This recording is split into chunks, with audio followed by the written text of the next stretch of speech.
Tanta palavra preciosa que Deus tem falado conosco aqui.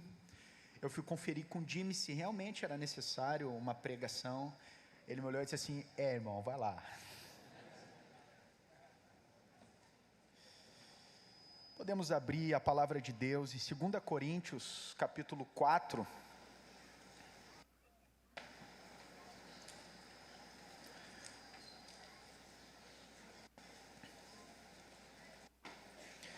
Versículos 8 e 9, diz assim: em tudo somos atribulados, porém não angustiados, perplexos, porém não desanimados, perseguidos, porém não destruídos, perseguidos, porém não desamparados, abatidos, porém não destruídos.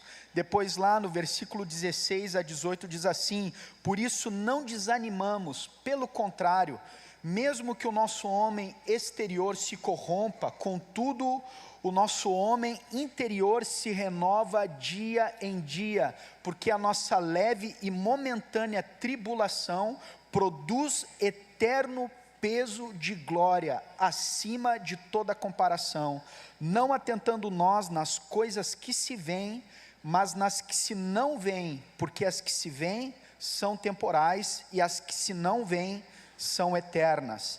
Um pouquinho mais para frente, no capítulo 8, versículo 18, diz assim: porque para mim tenho por certo que o sofrimento do tempo presente não pode ser comparado com a glória que há de ser revelada em nós.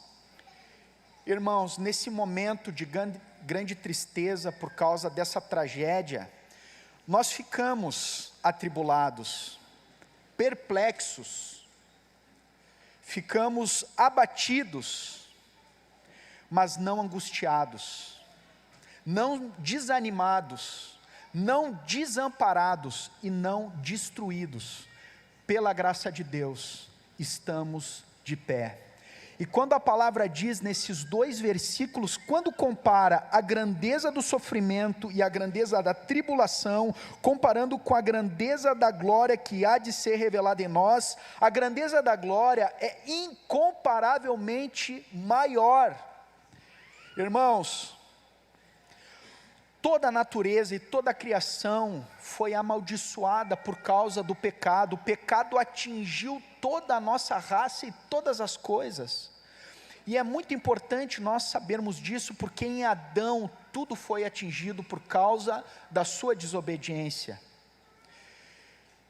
E é importante dizer isso, porque talvez alguém depois vai assistir, pode pensar de onde vem, qual é a raiz, qual é a origem de todo o mal, de toda a tristeza, de toda a morte, de toda a dor. Foi a independência do homem com Deus. Deus não criou o homem e as coisas para que fossem assim.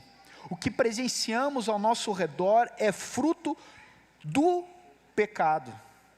E o propósito de Deus não era a salvação do homem, nós sabemos disso. Porque se o propósito de Deus fosse salvar o homem, então Deus ia querer que ele pecasse para então salvá-lo.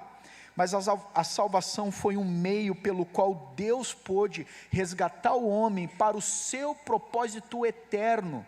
O homem foi criado para um relacionamento profundo, precioso, eterno, de amor com o Senhor.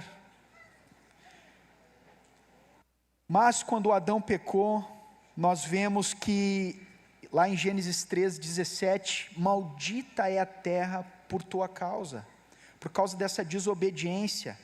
Mas, queridos, graças a Deus, que por mais que pela desobediência de um homem entrou o pecado no mundo, e o mundo foi maldito, por causa da obediência de Cristo, um dia o mundo será bendito. Amados, haverá novos céus, nova terra, aonde habitam a justiça, e não haverá mais lágrimas, nem pranto, nem dor. A palavra diz em 2 Pedro 3, versículos 7 a 13, para ganharmos tempo eu vou pedir para que possamos ir projetando esses textos, mas os irmãos estão com a Bíblia, podem ir abrindo, eu vou lendo aqui.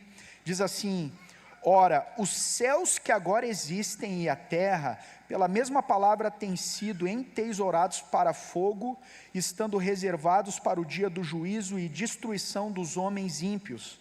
Há todavia uma coisa, amados, que não deveis esquecer, que para o Senhor um dia é como 1000 anos, e 1000 anos como um dia. Não retarda o Senhor a sua promessa, como alguns a julgam demorada. Pelo contrário, Ele é longânimo para convosco, não querendo que nenhum pereça, senão que todos cheguem ao arrependimento.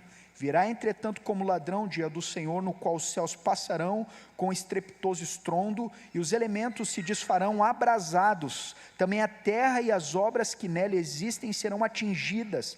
Visto que todas as coisas hão de ser assim desfeitas, deveis ser tais como os que vivem em santo procedimento e piedade, esperando e apressando a vinda do dia de Deus, por causa do qual os céus incendiados serão desfeitos e os elementos abrasados se derreterão. Nós, porém, segundo a sua promessa, esperamos novos céus e nova terra, nos quais habitam a justiça. Irmãos, os elementos vão se desfazer. Eu imagino, e a palavra diz que as próprias obras serão atingidas. Eu penso que vai ser como uma bomba atômica. Tudo isso aqui, irmãos, tudo vai ser desfeito e refeito novo. Tu já parou para pensar nisso? As coisas estão se encaminhando para um fim. Por isso nós não podemos se apegar a essa vida e a essas coisas, irmãos. Uma vez que o Senhor nos dá uma perspectiva eterna. Ainda um outro texto de Apocalipse 21, que fala a respeito do novo céu e nova terra, diz assim: vi novo céu e nova terra, pois o primeiro céu e a primeira terra passaram, o mar já não existe. Vi também a cidade santa, a nova Jerusalém, que descia do céu da parte de Deus, ataviada como noiva, adornada para o seu esposo. Então ouvi grande voz vinda do trono de Deus, dizendo: eis o tabernáculo de Deus com os homens, Deus habitará com eles, eles serão povos de Deus, e Deus mesmo estará com eles, e lhes enxugará dos olhos toda lágrima. A morte já não existirá, já não haverá luto, nem pranto, nem dor, porque as primeiras coisas passaram. E aquele que está sentado no trono disse: eis que faço nova todas as coisas, e acrescentou: escreve, porque estas palavras são fiéis e verdadeiras. Disse-me ainda: tudo está feito, eu sou o alfa e o ômega, o princípio e o fim, e a quem tem sede darei de graça da fonte da água da vida. O vencedor herdará estas coisas, e eu lhe serei Deus, e ele me será filho. Deus enxugará todas as lágrimas. A realidade espiritual irá se fundir com a realidade natural. O céu vai adentrar essa realidade, nós teremos os nossos corpos transformados, e nós habitaremos para sempre com o Senhor. Vê se isso não faz eco também a profecia de Isaías. Amados, vocês sabiam que no Antigo Testamento há mais profecia da segunda vinda do Senhor do que da primeira? Olha o que diz aqui em Isaías 65:17. Pois eis que eu crio novos céus e nova terra, e não haverá lembrança das coisas passadas, jamais haverá memória delas, mas vós folgareis e exultareis perpetuamente no que eu crio, porque eis que crio para Jerusalém alegria e para o seu povo regozijo, e exultarei por causa de Jerusalém, me alegrarei no meu povo, e nunca mais se ouvirá nela nem voz de choro, nem de clamor. O lobo e o cordeiro pastarão juntos, o leão comerá palha como o boi, pó será comida da serpente, não se fará mal nem dano algum em todo o meu santo monte. Às vezes alguns irmãos ficam pensando em alguns lugares que gostariam de conhecer, e existem alguns lugares que nós não queremos conhecer por não sermos ricos o suficientes, importantes o suficientes, bonitos o suficientes. Vocês já viram aqueles Alpes suíços, aqueles fiordes na Noruega, aquelas montanhas na Áustria? Irmãos, há pouco tempo atrás, a vista mais bonita que eu conheci era do Morro do Osso da Zona Sul. Mas irmãos, eu quero dizer uma coisa para vocês. Tudo que existe de belo será melhorado e nos será entregue, e nós reinaremos com o Senhor em glória para sempre. Eu não conheço hoje, mas um dia, meus irmãos, quando eu era novo convertido, a gente gostava de brincar com os irmãos, dizendo: irmão, nós vamos ter que bater umas corridas de nuvem, e ficava nos alegrando com umas viagens assim, na esperança que temos da vida eterna e da realidade que em breve vai acontecer. Mas irmãos, algumas coisas diante do Senhor eu estava orando e penso que são importantes, sobre as coisas que devem permanecer na vida de cada discípulo até o fim. E a palavra diz lá em 1 Coríntios 13, assim, podemos abrir 1 Coríntios 13, texto muito conhecido dos irmãos. Agora, pois, permanecem a fé, a esperança e o amor. Estes três, porém o maior destes é o amor. Queridos, quanto à fé, a nossa fé não se apoia naquilo que nós entendemos do agir de Deus, mas no caráter de Deus. Nós precisamos manter a nossa fé firme em saber que Deus é bom. Nós não entendemos o seu agir, nós não compreendemos as coisas que Ele permite, mas Ele não deixou de ser bom, não deixou de ser amor, não deixou de ser fiel. Ele está cuidando de todas as coisas, e nisso nós também precisamos manter nossa fé firme no poder de Deus. Irmãos, Deus está sentado no trono do universo, a história não está à deriva, ela tem um início, um meio e terá um fim glorioso. Poucas coisas na vida são absolutas, mas a mais absoluta de todas é que cada uma de todas as palavras de Deus vai se cumprir. Nós podemos ter forte alento e descanso de saber que tudo está na mão de Deus, tudo está na mão daquele que é bom, justo, fiel e cuidadoso com seus filhos. Vocês sabem por quê que a nossa galáxia se chama Via Láctea? Porque tem tantas estrelas que ela parece um leite derramado, por isso Via Láctea. Irmãos, vocês sabiam que existem mais estrelas no céu que grãos de areia em todos os desertos e praias do mundo? Imagina tu pegar um punhado de areia e começar a contar grão por grão. Existem mais estrelas no céu do que grãos de areia em todo o planeta. E a palavra diz em Isaías 40, que Deus chama cada uma pelo nome, nenhuma delas vem a faltar, por ser Ele grande em força, forte em poder. Vocês sabiam que existem trilhões de células no nosso corpo? Trilhões! Cada uma delas com código de DNA, cujo tamanho dá mais ou menos 1,70 m. Só com o que tem de fio no nosso corpo daria para dar várias voltas no planeta.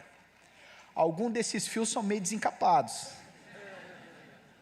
Seja no macro, seja no micro-universo, em todas as coisas nós vemos a glória de Deus. Ainda mais na minha esposa linda que me serve tão bem aqui. Obrigado.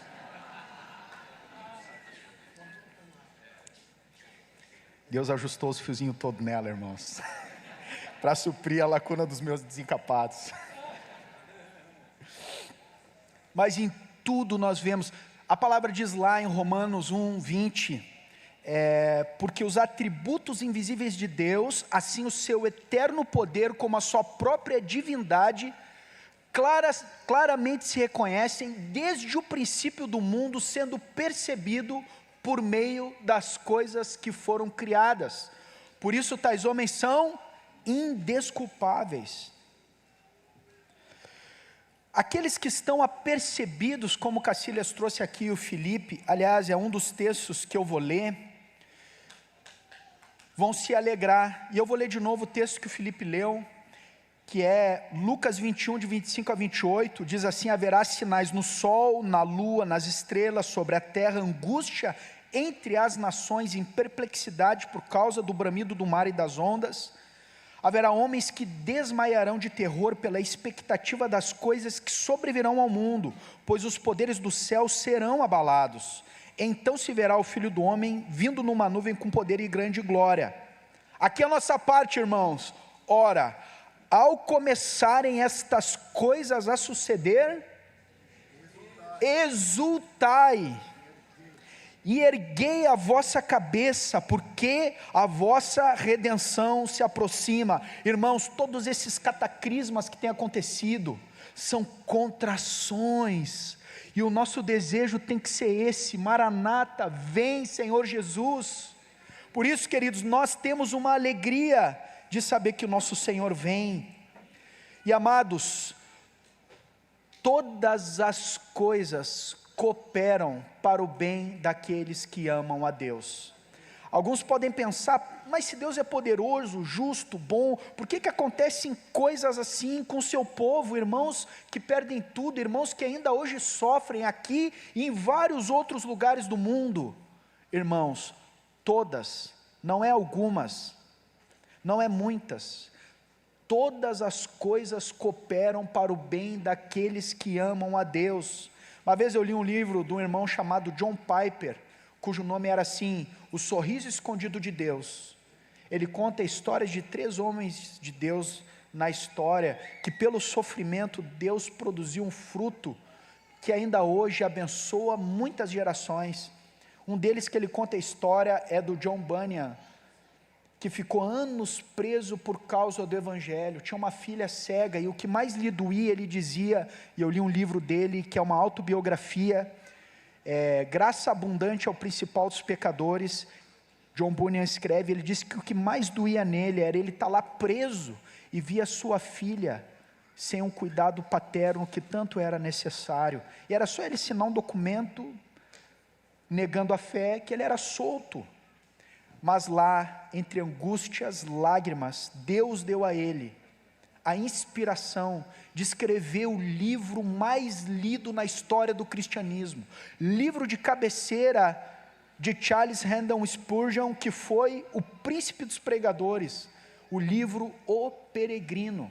E nesse livro que o John Piper trata do sorriso escondido de Deus, por que ele colocou esse título? Ele diz assim: por trás de nuvens tempestuosas, onde parece que Deus está com uma face carrancuda, há um sorriso escondido de Deus, pelo fruto que vai produzir, o sofrimento que Ele permite nos seus filhos para a sua glória.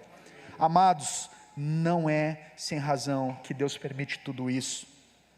Em Atos 14, 22, diz assim: fortalecendo a alma dos discípulos, exortando-os a permanecer firmes na fé, e mostrando que através de muitas tribulações nos importa entrar no reino de Deus. Amados, existe uma falsa pregação hoje, que nós temos que ter um cuidado, que usa uma roupagem de uma teologia do coaching, que põe um homem para cima. Em certa medida, até tem coisa boa, mas o problema é que muitas vezes traz uma ideia de que se tu se converter é mar de rosas, tudo vai dar certo, não vai haver sofrimento, não vai ter dor, não vai ter luto, não vai ter lágrima, as coisas têm que dar certo, porque senão é quase que tu não está bem com Deus. Jesus aprendeu pelas coisas que sofreu. Todos os apóstolos foram martirizados, com exceção de João. A igreja, nossa história toda, irmãos, é sofredora, mas é triunfante sobre o sofrimento, porque Deus cuida dela. Por isso, meus irmãos, é tempo de nós nos apegarmos à antiga, eterna, infalível, imutável palavra de Deus. É tempo de nós ouvirmos ao Senhor, lermos como nunca. Tem uma máxima que diz assim: se lermos pouco a palavra, seremos como muitos; se lermos muito a palavra, seremos como poucos; mas se lermos muito a palavra e a praticarmos, seremos como Cristo. Amados, é tempo de nos achegarmos à palavra do Senhor. Quando o Senhor promete que enviaria o Paráclitos, o Espírito Santo, Queridos, essa palavra Paráclitos não é que ele nos livraria do sofrimento, mas é aquele que se colocaria ao nosso lado no sofrimento para nos fortalecer e nos consolar. Há um quarto homem na fornalha, há uma nuvem que nos protege, há uma coluna de fogo que nos aquece, há um maná, irmãos, que nos sustenta no deserto. Há uma água que nos sacia, há uma rocha eterna que, por mais que venham tempestades, por mais que transbordem os rios e deem com ímpeto sobre a tua casa, eu quero dizer que se a tua casa estiver sobre essa rocha eterna, ela não será abalada, jamais. Em tempos difíceis como esse, é muito importante renovarmos a nossa fé, olhando para o nosso Senhor. Lembrei de um cântico, irmãos, e nós podíamos cantar ele. Vamos nos colocar de pé, os irmãos que estão dormindo daí já podem dar uma acordada. Eu quero cantar essa canção que diz que Deus está no trono. Vamos declarar que Ele está no trono, amém, irmãos?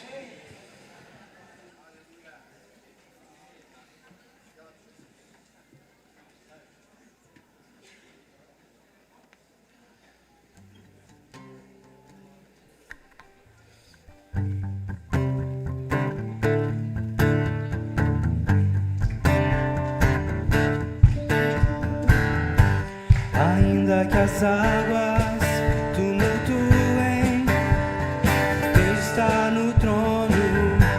Ainda que os montes estremeçam, Deus está no trono.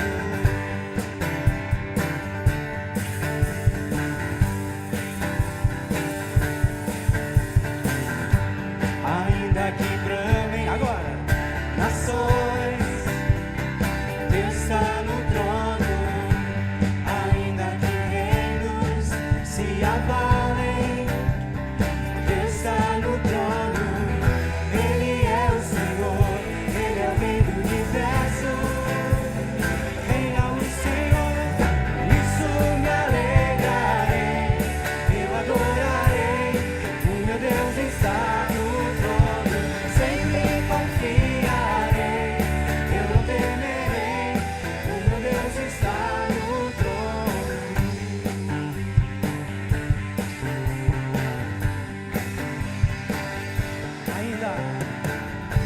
Ainda que os homens me ameacem, Deus está no trono.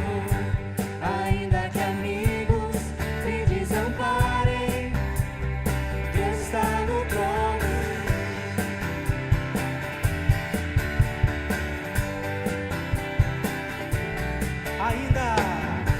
Ainda que eu passe por tribulações, Deus está no trono. Ainda que eu sofra aflições, Deus está no trono. Ele é o Senhor, Ele é o Rei do universo. Reina o Senhor, por isso me alegrarei, eu adorarei. O meu Deus está no trono, sempre confiarei, eu não temerei. O meu Deus está no trono, por isso me alegrarei, eu adorarei. O meu Deus está no trono, sempre confiarei, eu não temerei. O meu Deus está no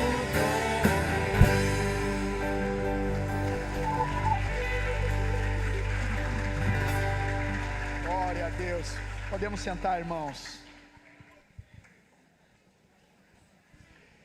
Glória a Deus, Ele está sobre o trono, governando sobre tudo. Tem algumas coisas importantes quanto à fé, irmãos. Primeiro, que a nossa fé pode ficar deficiente. Em 1 Tessalonicenses 3,10, não precisam abrir, Paulo diz assim: orando noite e dia com máximo empenho, para vos ver pessoalmente e reparar as deficiências da vossa fé. A palavra também pressupõe uma fé adoecida, porque Paulo ora lá em 2 Coríntios 13:5, pela saúde da fé dos irmãos, em 1 Tito 1,13. Por isso é salutar nós atentarmos para aquilo que a palavra diz sobre um exame da fé. A palavra diz: examinai-vos a vós mesmos se realmente estáis na fé. E queridos, uma coisa que a falta de fé nos leva, ou quando estamos com a nossa fé debilitada, quando estamos adoecidos na fé, é a murmuração. É ou não é verdade, irmãos? A história toda do povo de Israel mostrava isso. Eles viam o poder de Deus, a provisão de Deus, a glória de Deus, mas eles murmuravam. Por quê? Não confiavam no Senhor, porque a fé é confiar no Senhor. E qual é o antídoto contra isso, irmãos? Olha a diferença, o contraponto na vida de Abraão.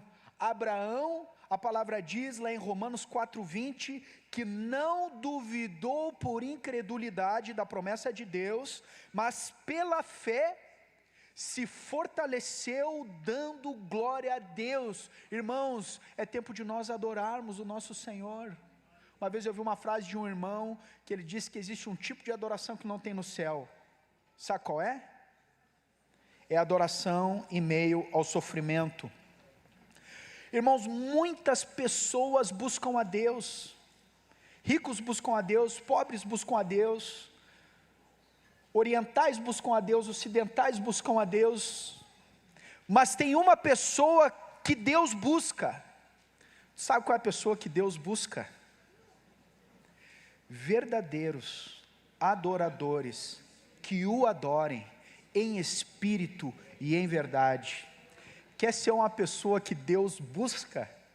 Seja um verdadeiro adorador. E o verdadeiro adorador não adora a Deus pelo que Ele dá, não adora a Deus por causa das circunstâncias, mas adora a Deus por quem Ele é.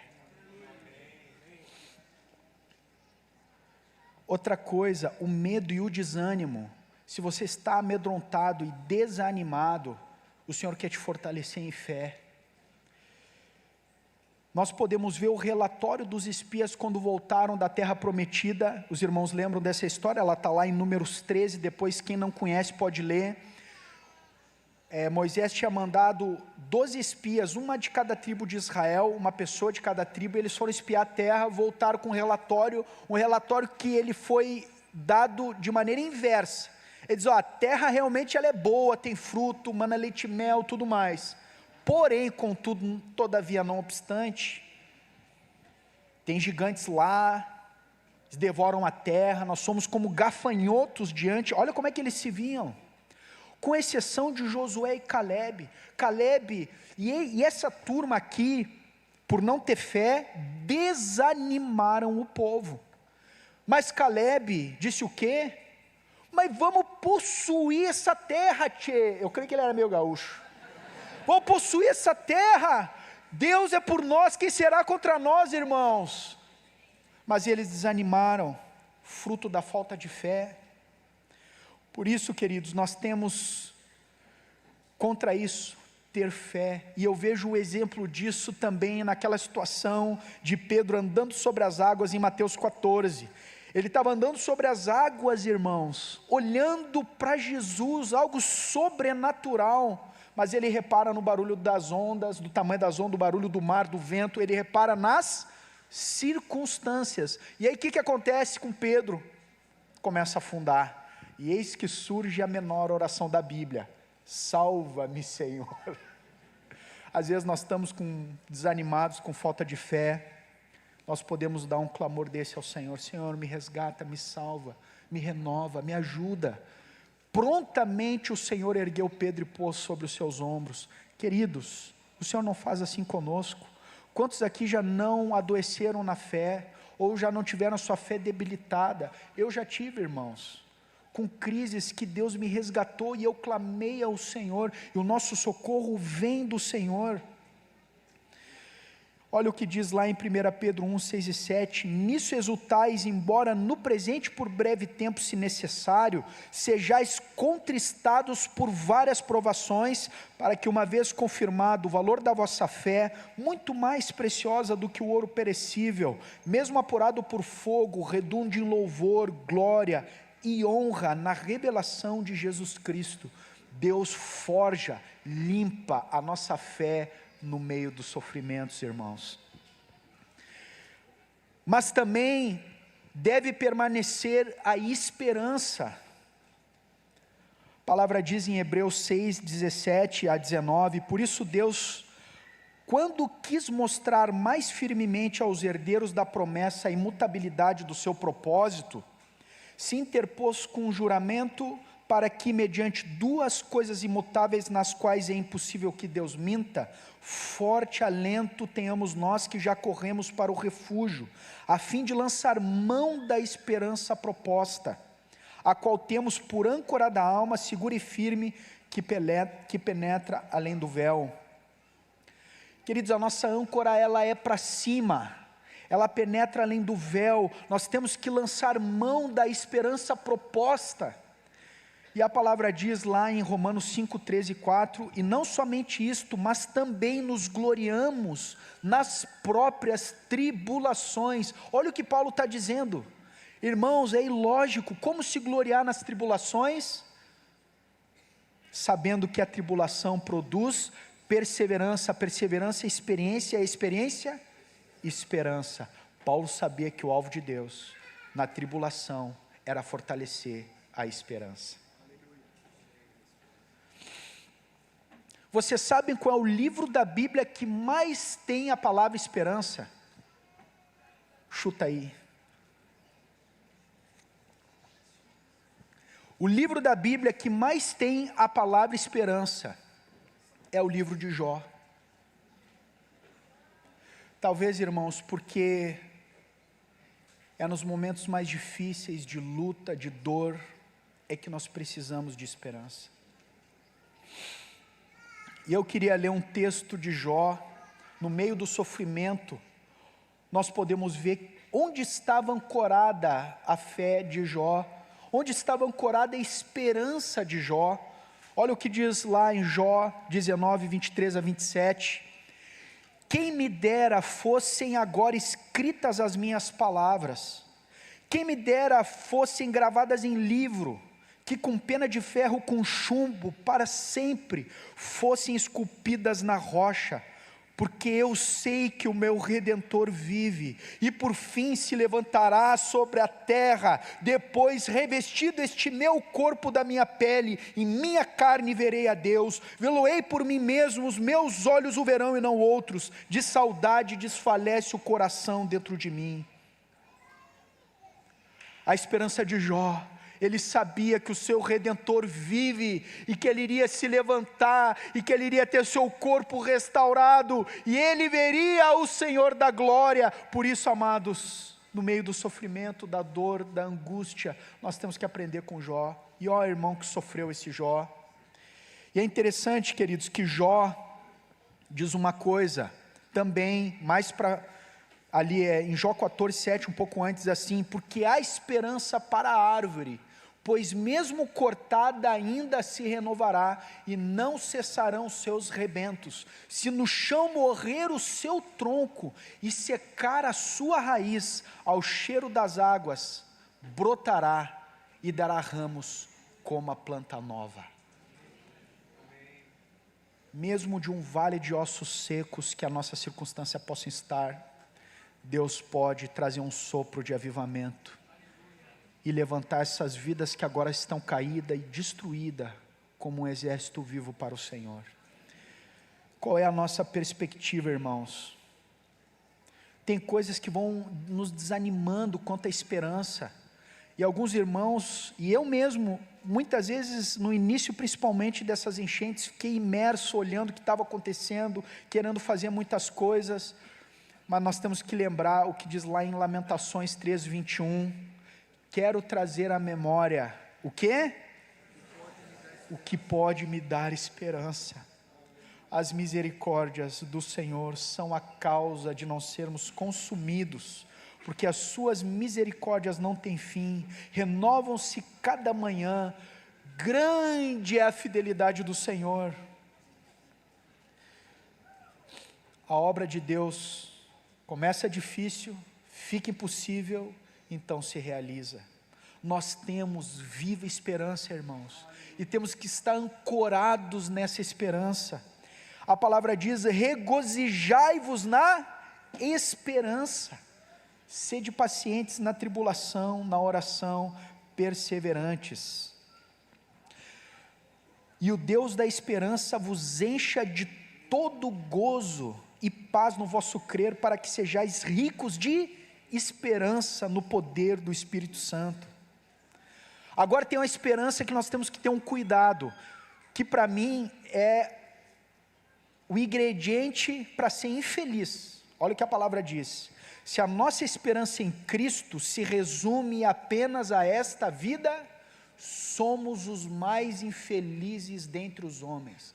Meus irmãos, tomem cuidado para que a nossa esperança não fique apenas nessa terra, e fiquemos com a nossa mente apenas nas coisas terrenas, com o olhar natural das coisas. O que a palavra diz em Colossenses 1,5? Por causa da esperança que vos está preservada no céu. Guardemos firme a confissão da esperança sem vacilar, pois quem fez a promessa é fiel. Hebreus 10, 23. E tem para fechar essa parte da esperança, Jeremias 17, 7, 8, um texto muito conhecido dos irmãos: bendito o homem que confia no Senhor, cuja esperança é o Senhor, porque ele é como a árvore plantada junto às águas, que estende as suas raízes para o ribeiro e não receia quando vem o calor, mas a sua folha fica verde e no ano da sequidão não se perturba nem deixa de dar fruto. Lembrei até daquele louvor da Raquel: feliz é aquele que confia no Senhor, cuja esperança é o Senhor, firmado está, jamais se abalará, pois o Senhor, somente o Senhor.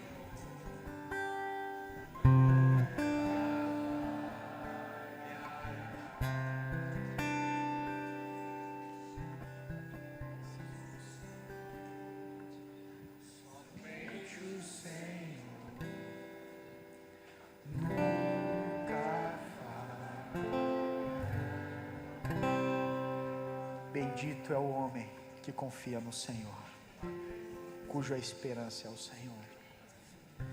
Por último, irmãos, não menos importante, aliás, mais importante, é o amor. Por que eu creio que o amor é mais importante? Porque a fé, a palavra diz em Hebreus 11, que é a certeza do que se espera e a convicção do que se não vê. Um dia nós veremos o Senhor, vai passar. Esperança é o que eu espero e não vejo, e um dia eu vou ver. Mas o amor permanece para sempre, é o dom supremo. Irmãos, nós precisamos estar seguros no perfeito amor de Deus, porque no amor não existe medo. Antes, o perfeito amor lança fora todo medo. Que perfeito amor é esse, irmãos? Não é o nosso amor limitado, pequeno, falho, mas é o perfeito amor de Deus. Irmãos, você tem se visto como um filho amado de Deus? Você sabia que nessa hora Deus te vê, não se esqueceu de ti, que Ele está cuidando da tua vida, cada detalhe de todas as coisas? Ele te criou lá no ventre materno, a graça e o poder de Deus operaram para te formar, para te criar para Ele. Jesus Cristo morreu naquela cruz vergonhosa, de maneira tão terrível, foi por nossa causa. Porque Deus nos ama. E se eu estou seguro nesse perfeito amor, eu não tenho o que temer, porque eu sei que Deus me ama. Esse Deus todo-poderoso, maravilhoso, como diz aquele cântico, apesar de toda a glória que tem, Ele se importa comigo também. Ah, meus irmãos, agora nós precisamos estar seguros nesse amor para amar. Porque se eu não estou cheio desse amor, como eu vou conseguir amar com o amor de Deus? Nós nascemos para amar e sermos amados. A palavra diz assim: deixe o perverso o seu caminho, o iníquo seus pensamentos, converta-se ao Senhor que se compadecerá dele, volte-se para o nosso Deus, porque é rico em perdoar. Irmãos, é sob essa verdade, ancorados no Senhor, é que nós temos que clamar a esse Deus que é rico em misericórdia. O que eu tenho orado nesses dias, irmãos? Eu, Eduardo Aracaque Júnior, eu tenho primeiro olhado para a minha própria vida e procurado ver o que na minha vida eu preciso reavaliar, se não há algo que o Senhor não quer me santificar, me transformar, me avivar, mudar. Mas eu também tenho orado pela minha família. Aliás, irmãos, todos os dias eu oro pela minha família, pela minha esposa, pelos meus filhos. Maridos, não falhem nesse sacerdócio. Deus nos deu uma palavra aqui, de que Ele quer que cuidemos da nossa família. Tenho orado e pedido perdão, confiando nas misericórdias do Senhor, pela liderança da igreja, para que o Senhor tenha misericórdia pelo tanto que andamos distantes, muitas vezes nos dividimos, placas e muros que nos separam, e glória a Deus que nesses dias nós temos visto o amor de Deus unindo os irmãos para amar as pessoas. E nós temos andado com outros pastores e sido edificados uns com os outros. Irmãos, é algo especial o que está acontecendo. Não deixe de orar por isso. Eu tenho orado pelo povo do Senhor, para que também o Senhor tenha misericórdia de nossa vida. Tenho orado pelo povo gaúcho, tantas vezes esse orgulho e dureza de coração, tantas vezes aqui Porto Alegre é conhecido, irmãos, por obras de feitiçaria, em especial nos rios. Deus nos deu uma palavra numa dessas reuniões de pastores, fazendo um paralelo com Nova Orleans, nos Estados Unidos, com o furacão Katrina. Lá era uma cidade de pecado, de iniquidade. E você sabe o que significa Katrina? Limpeza. E através daquilo a igreja começou a se unir e a servir juntos. E Deus também tem nos levado a isso aqui. Tenho orado pelos líderes da nação, para que Deus também tenha misericórdia, perdoe. E tenho orado pelo consolo e salvação das vidas todas. Irmãos, nós não podemos perder de foco o principal, que não é só a assistência social, que é importante, mas o amor, a fé e a proclamação do Evangelho junto com a mão estendida, para que esses cativos sejam libertos, salvos e conheçam o nosso Senhor. E por último, irmãos, eu queria cantar uma canção que é uma oração antiga, um cântico antigo,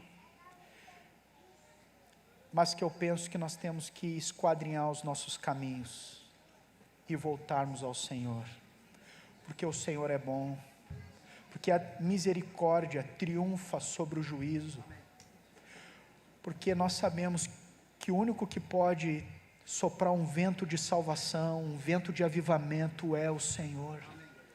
E esse é o nosso maior desejo, que o reino de Deus se estenda, e que mais do que as coisas, as vidas e os corações possam receber do amor de Deus e conhecer o nosso Senhor. Conhece esse cântico? E nós vamos encerrar com esse cântico antes de ceiarmos a palavra, mas mesmo sentado, vamos cantar e esquadrinhar nossos caminhos e juntos voltarmos o nosso coração ao Senhor. Amém, amados?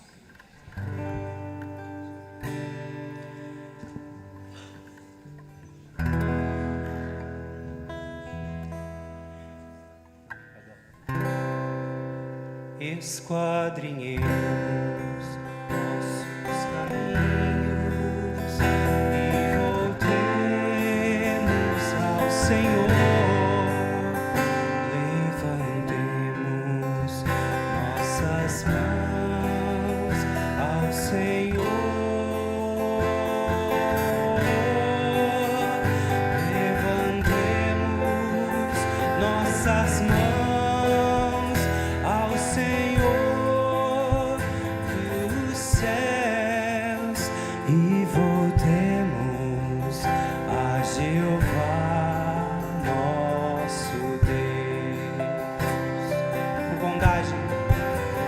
Por bondade do Senhor, nós não somos consumidos, porque as suas misericórdias não têm fim.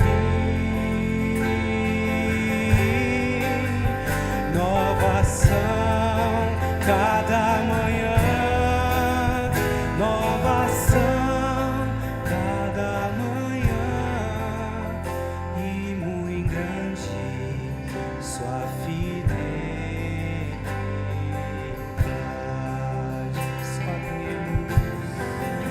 Esquadrinhemos nossos caminhos e voltemos ao Senhor. Levantemos nossas mãos ao Senhor. Levantemos nossas mãos ao Senhor dos céus e voltemos a Jeová nosso Deus. Por bondade do Senhor, nós não somos consumidos, porque as suas misericórdias não têm fim.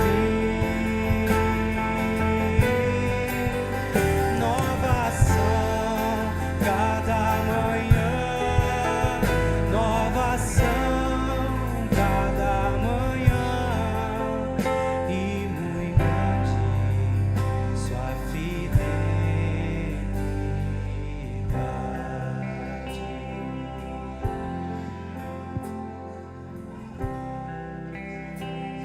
Nessa manhã, Senhor, como teu povo, nós nos voltamos para ti, confiando na tua tão grande misericórdia e reconhecendo que é a tua misericórdia que nos sustenta em vida, nos dando mais esse dia a chance do arrependimento, porque tu não queres que nenhum pereça, mas que todos se arrependam. Obrigado pela tua bondade, obrigado pela tua misericórdia, obrigado pela viva esperança que temos em ti. Obrigado por triunfar na cruz sobre principados, potestade, todo domínio, poder das trevas. Obrigado por essa mensagem de poder do Evangelho, que ainda hoje continua mudando, salvando e transformando vidas. Renova o teu povo, Senhor, nessa manhã, na fé, na esperança e no amor, e usa-os como canal do teu amor nessa hora, para cumprir com o teu chamado pelo qual tu nos encheu do teu Espírito, anunciar a tua palavra, consolar os que choram, libertar os cativos, curar os enfermos e apregoar o ano da graça do Senhor. Bendito seja o teu nome, Senhor.